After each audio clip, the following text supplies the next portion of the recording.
बच्चों, इसके पहले मैंने डायरेक्ट इनडायरेक्ट पे 2 वीडियोस लोड किया था। पहली वीडियो थी असर्टिव से रिलेटेड और दूसरी इंट्रोगेटिव से रिलेटेड। जबकि आप जानते हैं सेंटेंस जो तीसरे प्रकार का होता है वो होता है इम्परेटिव। तो आज हम इम्परेटिव सेंटेंस को इनडायरेक्ट में चेंज करेंगे। जैसा कि आपने असर्टिव में देखा था कि रिपोर्टिंग वर्ब अगर सेड के बाद ऑब्जेक्ट है तो टोल्ड में बदल जाती थी, और अगर ऑब्जेक्ट नहीं है तो सेड ही रह जाती थी। इंट्रोगेटिव में आपने देखा कि अगर ऑब्जेक्ट हो या ना हो, हमेशा रिपोर्टिंग वर्ब आस्क में बदलती थी, और अगर ऑब्जेक्ट है, आस्क की जगह पे आप इंक्वायर्ड ऑफ का भी यूज कर सकते हो। लेकिन आज जो हम लोग इंपरेटिव सेंटेंस पढ़ेंगे, आप देखेंगे कि रिपोर्टेड पार्ट का जो इंपरेटिव सेंटेंस है उसके अनुसार रिपोर्टिंग वर्ब कई तरीके से चेंज होती है। वो टोल्ड में भी बदल सकती है, आस्क्ड में भी बदल सकती है, एडवाइज्ड में भी बदल सकती है, रिक्वेस्टेड में भी बदल सकती है, ऑर्डर्ड भी हो सकता है, कमांडेड भी हो सकता है, इम्प्लोर्ड और इंटीटेड भी हो सकता है, प्रोहिबिटेड भी हो सकता है। इस तरह से वो कई तरीके से चेंज होती है।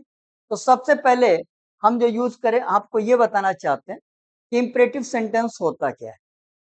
आमतौर से आप इंपरेटिव सेंटेंस देखोगे तो ये वर्ब की फर्स्ट फॉर्म से शुरू होगी।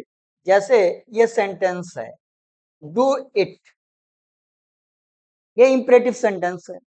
इंपरेटिव सेंटेंस को ये कहा जाता है कि ये वर्ब की फर्स्ट फॉर्म से शुरू होती है, लेकिन आपको बता दूं कि यहाँ पे सब्जेक्ट छुपा होता है, वो अंडरस्टूड है। वो सब्जेक्ट क्या होता है? यू। लेकिन अब एक सवाल पैदा होता है कि यू को क्यों छुपा के रखा जाता है? क्योंकि हम तो हिंदी में ऐसे भी बोल देते हैं कि तुम वहां जाओ, ये भी ऑर्डर है, और वहां जाओ ये भी ऑर्डर है। लेकिन यहाँ पर इंग्लिश में क्यों इसे छुपा के रखा जाता है? उसका एक कारण है। अगर हम इसको यू को लिख दें, यू डू इट, बोलने में तो ये बात क्लियर हो जाएगी कि यू डू इट। जिस आदमी को आप कहोगे वो बात समझ जाएगा कि मुझको ये काम करने के लिए कहा जा रहा है। लेकिन अगर इंग्लिश में यू डू इट लिख देंगे तो ये प्रेजेंट इंडिफिनिट का कंफ्यूजन पैदा कर देता है। यानी अगर ये लिखा हुआ किसी से कहे इसकी हिंदी बना दो, तो हिंदी क्या बनाएगा? तुम इसे करते हो। जबकि मैंने इसको किस सेंस में लिया था कि तुम इसे करो, यानी मैं उसको काम करवाने के लिए इंपेरेटिव सेंटेंस यूज कर रहा था। और जब इंग्लिश में यू लिख दिया तो ये क्या हो गया? प्रेजेंट इंडिफिनिट का ये विरोधाभास पैदा करने लगा। इसलिए इस यू को क्या करते हैं? छुपा के रखते हैं।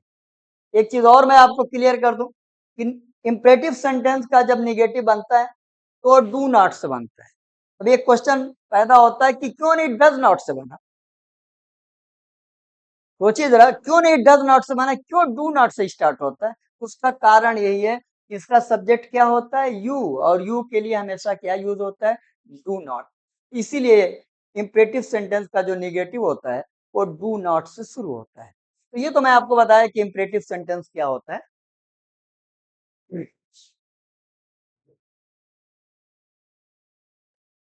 अब जैसा कि मैंने आपको बताया कि इंपरेटिव सेंटेंस में रिपोर्टिंग वर्ब कई तरीके से चेंज होती है।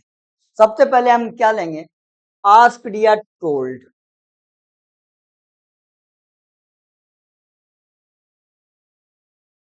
आस्क्ड या टोल्ड, यानी अगर इंपरेटिव सेंटेंस में एक सामान्य बात कही जाए, ये लगे कि वो ऑर्डर नहीं है, बड़ी नरमी के साथ कोई काम कराया जाए, तो ऐसी कंडीशन में वो आस्क या टोल्ड से आप काम चला सकते हो। यानी ये सेंटेंस देखिए जरा,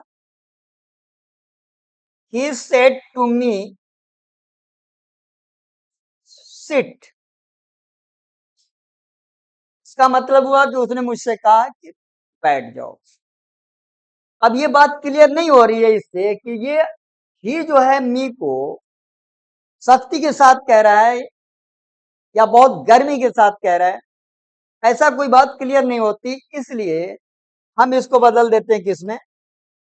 आस्क्ड या टोल्ड में।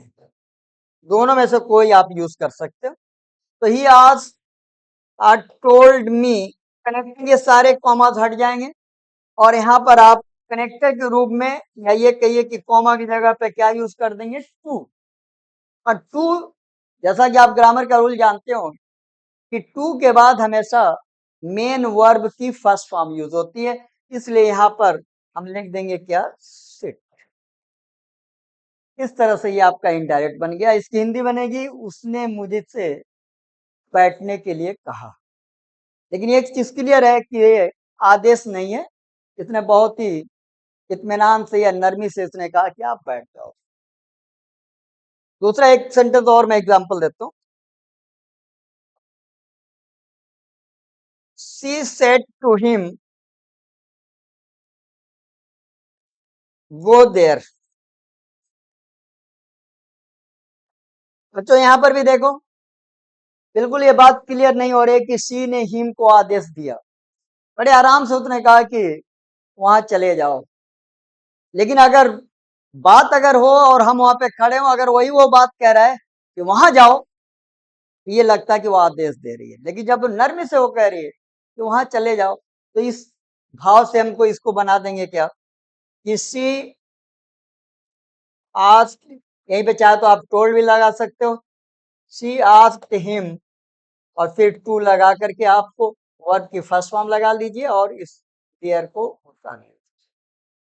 वर्ब इसमें वर्ब का फॉर्म नहीं चेंज होगा, क्योंकि उसके पहले आपने टू लगा दिया।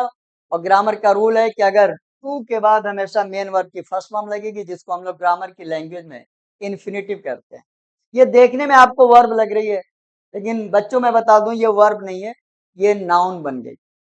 इस तरह से आस्क या टोल्ड से हम इंपरेटिव बना लेते हैं। तो गाइस हम आपको बताएंगे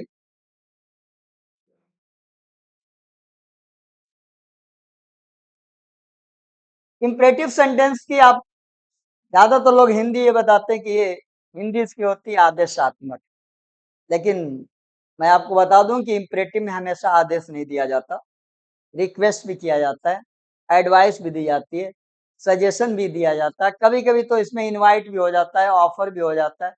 बहुत किस्म से रिपोर्टिंग वर्ब बदलती है, सिर्फ इसमें आदेश नहीं दिया जाता। लेकिन जो उसने भी हिंदी ये बनाई हो, एक चूक तो हुई है, तो उसने आदेशात्मक ही क्यों बनाया, प्रार्थनात्मक भी हो सकता था, सुझावात्मक भी हो सकता था, सलाहात्मक भी हो सकता था, तो बहुत कुछ होता है। तो सब जो इसके हिंदी के नाम के हिसाब से जो बनता है, वो मैं देख रहा हूं ऑर्डर्ड में। आप इसको जरा, ये ऑर्डर्ड कब लगता है, जब कोई काम सख्ती से करवाया जाए, सख्ती से अगर करवाया जाए तो ये आदेश होता है। जैसे उदाहरण के तौर पे,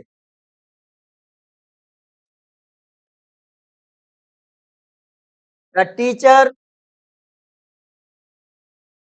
said to me,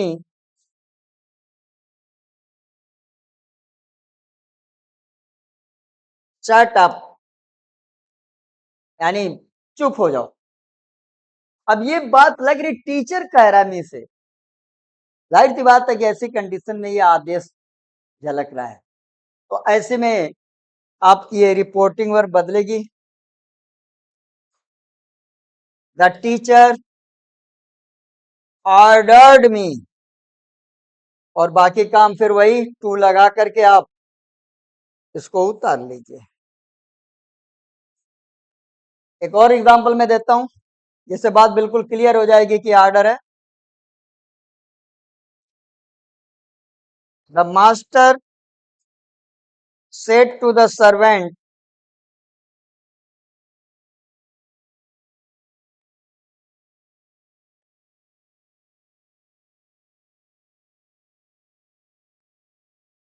go at once.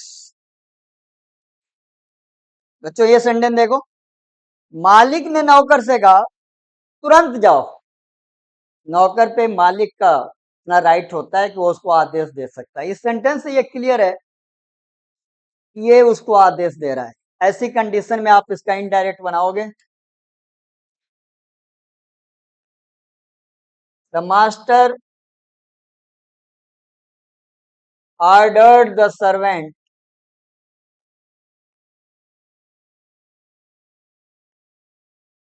To go at once. ये आपका सेंटेंस। बात क्लियर हो गई होगी कि ऑर्डर और आस्क और टोल्ड में क्या फर्क होता है। अब इंपरेटिव सेंटेंस में जो चौथी वर्ब लगती है वो है आपकी रिक्वेस्ट। अब ये रिक्वेस्ट कैसे बनता है?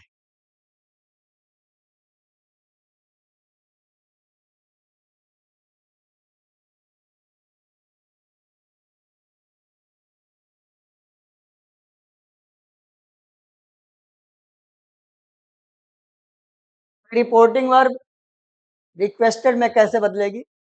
रिक्वेस्ट करने के कई तरीके होते हैं। जैसा कि आप जानते हैं, अगर प्लीज वर्ड लगा हो इंपरेटिव में, काइंडली लगा हो, सर या मैडम लगा हो, और भी कई तरीके में आपको एक एक एग्जांपल देके बताऊंगा, उससे यह बात क्लियर हो जाती है कि सेंटेंस रिक्वेस्ट है। जैसे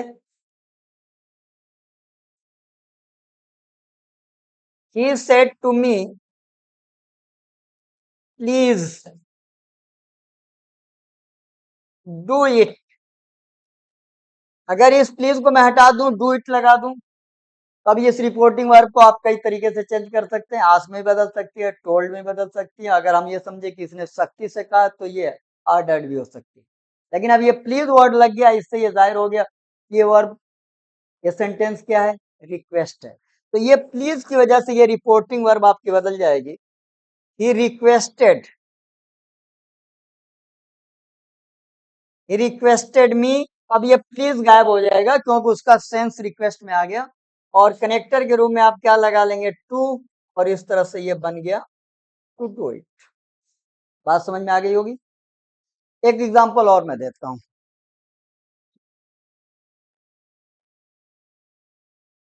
he said to her,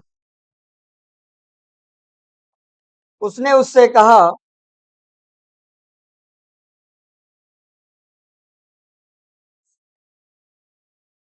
would you like to do it. इस सेंटेंस को देखिए, ये इंटरोगेटिव लग रहा है लेकिन ये इंटरोगेटिव नहीं है। आजकल मॉडर्न में ये भी एक रिक्वेस्ट करने का तरीका है। यानी यहाँ पर इतना सेंटेंस जो है ये वर्ड्स, ये प्लीज का काम कर रहा है। यानी इसका भी इनडायरेक्ट ये बनेगा कि he requested her to do it. ये भी एक रिक्वेस्ट करने का तरीका है। एक और रिक्वेस्ट करने का तरीका मैं बता देता हूं आपको। शी सेड टू मी,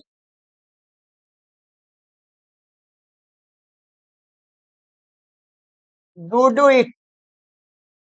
अजीब सा ये सेंटेंस आपको लग रहा होगा, लेकिन ये डू लगा देने से रिक्वेस्ट भी हो सकता है, और कभी कभी इम्फेसिस के लिए, जोर देने के लिए भी डू का यूज किया जाता है। यानी इसकी हिंदी क्या बनेगी? इसे कीजिए ना, इसे कीजिए तो, या इसे कीजिए ना। इसमें भी जो हिंदी हम बोल रहे हैं उसमें रिक्वेस्ट का सेंस लग रहा है। यानी इसकी भी नरेशन क्या बनेगा? शी रिक्वेस्टेड मी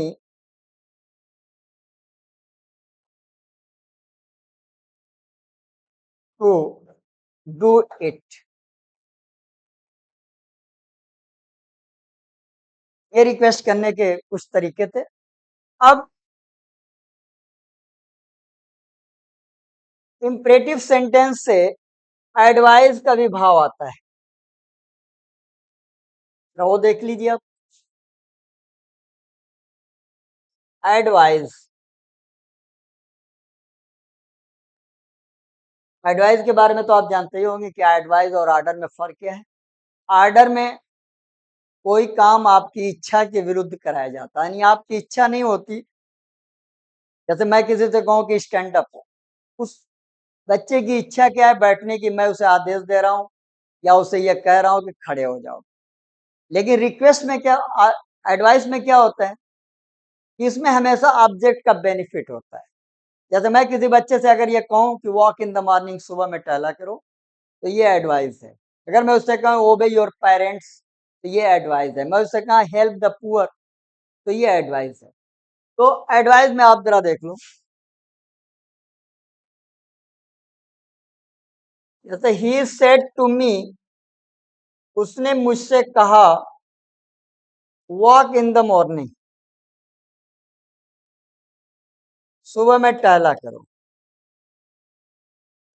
अब ये जब टहलने का ये जो काम हो रहा है, इसमें सब्जेक्ट का कोई बेनिफिट नहीं है, इसमें ऑब्जेक्ट का बेनिफिट है।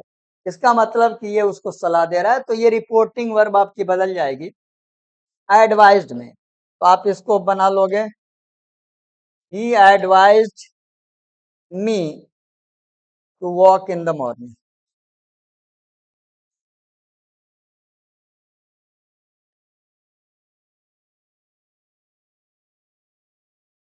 इस तरह से आपका ये एडवाइस हो गया। एक और एग्जांपल देता हूं। आई सेड टू हर, मैंने उससे कहा, ओबे योर पेरेंट्स, ओबे योर पेरेंट्स, अपने माँ बाप की बात मानो। ये भी एडवाइस है, तो ऐसी कंडीशन में ये बन जाएगा, आई एडवाइज्ड हर टू ओबे,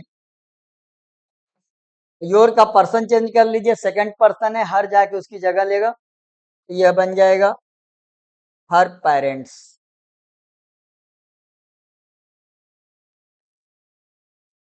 तो बच्चों ये मैं अब तक इंपरेटिव सेंटेंस को किस में चेंज किया, ऑर्डर्ड में, टोल्ड में, ऑर्डर्ड, आस्क्ड में, रिक्वेस्टेड में, और यहाँ पर एडवाइस में। कभी कभी इससे इनवाइट और ऑफर भी हो जाता है। जैसे मैं अगर किसी से कहूँ कि have a cup of T, तो मैं उसको दावत दे रहा हूँ। या अगर मैं उससे कहूँ कि यूज माई मोबाइल, मेरा मोबाइल यूज कर लो, तो ये एक तरह का ऑफर हो गया। तो जरा मैं आपको इनवाइट और ऑफर भी दिखा देता हूँ।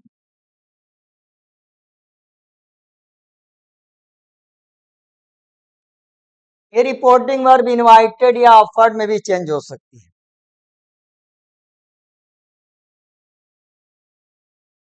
इनवाइटेड जैसे,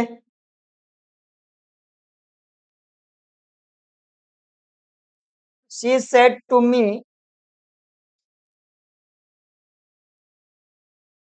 have lunch with me today, have lunch with me, today भी जोड़ लीजिए आप। गौर करिएगा, क्या करिए, have, sorry, have lunch with me today, आज मेरे साथ आप लंच कीजिए। ये क्या है, इनविटेशन है। तो ऐसी कंडीशन में अगर आप चाहो तो आस्क और टोल्ड से भी काम निकाल सकते हो, लेकिन ऑर्डर मत यूज करिएगा, ये ऑर्डर नहीं है, ऑर्डर नहीं है ये। आज के टोल्ड तो चल सकता है, लेकिन बेटर ये है कि आप यहाँ पे भाव के अनुसार इनवाइटेड लगा लीजिए, तो ये बन जाएगा, शी इनवाइटेड मी, और बाकी काम वही टू लगा करके आप वर्ब को उतार लो। टू हैव लंच, मी कौन है, फर्स्ट पर्सन, यानी सी जाएगा और मी की जगह लेगा, तो सी यहाँ पे सब्जेक्ट है, मी क्या ऑब्जेक्ट है, तो ये हो जाएगा विद हर। और टुडे को आप बदल दो दैट डे में। इस तरह से ये आपका इनडायरेक्ट। ओके गाइस, आज मैंने आपको इंपरेटिव सेंटेंस का इनडायरेक्ट बनाने सिखाया। अगले वीडियोस में मैं इंपरेटिव में फिर आऊंगा, लेकिन तब मेरा यूज होगा लेट से भी ऑर्डर, रिक्वेस्ट, सजेशन और सलाह। तो अगले वीडियोस में मैं फिर आपसे मिलूंगा, तब तक के लिए बाय।